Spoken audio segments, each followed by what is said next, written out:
ഞാൻ ഇതുവരെ ആരോടും പറയാത്തൊരു രഹസ്യമുണ്ട്. കേരളം അറിയാത്ത രഹസ്യം, ഇന്ത്യ അറിയാത്ത രഹസ്യം.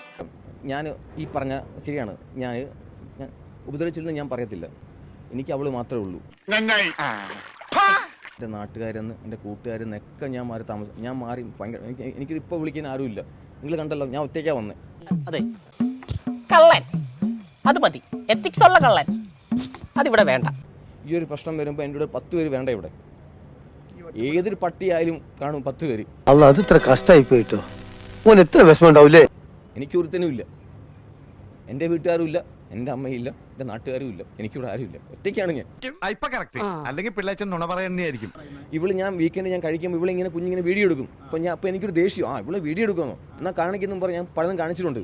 ഞാൻ മെന്റലാണെന്ന് തോന്നണ്ടായോ? ഒരിക്കലില്ല. അത് തനിക്ക് വിവരമില്ലാഞ്ഞിട്ടാ. അല്ല, ഉണ്ട് ചേട്ടാ, അത് ഞാൻ പറഞ്ഞല്ലോ, മുറിവുണ്ട്. അത് ഞാൻ ചെയ്തിട്ടില്ലെന്ന് ഞാൻ പറയുന്നില്ല. അതാണ് ഞങ്ങളുടെ കുടുംബത്തിന്റെ മഹിമ. എല്ലാ പൈപ്പറും നല്ല പൊളിയാ. ഞാനങ്ങനെ നിങ്ങൾ സ്ഥിരം മദ്യപാനിയാണ് അല്ലെങ്കിൽ ഞാൻ അവളെ ഉപദ്രവിക്കുമായിരുന്നെങ്കിൽ അവൾക്ക് ഇട്ടിട്ട് പാരുന്നു. ഇത് ദുബായ് ആണ്, അവൾക്ക് എന്തും കാണിക്കാം. ഞാൻ പുലർകാലം പോലെ പാതിര വരെ നന്നായി കുടിച്ചിരുന്നു. ഒരു മുഴുനീള കുടിയനായിരുന്നു. വേറെ തെറ്റൊന്നും ചെയ്തിട്ടില്ല. ഞാൻ അവളെ ചേർത്ത് പിടിച്ചു. കാര്യം എനിക്ക് അവളെ വിടാൻ സത്യമാണ്. അവർ പറഞ്ഞ ശരിയാണ്. ഞാൻ ക്ഷമാപണം പറഞ്ഞ് പല പ്രാവശ്യം എൻ്റെ കുഞ്ഞിനെ കൊണ്ടുവന്നു. കാര്യം എനിക്ക് പറയാൻ ആളില്ല.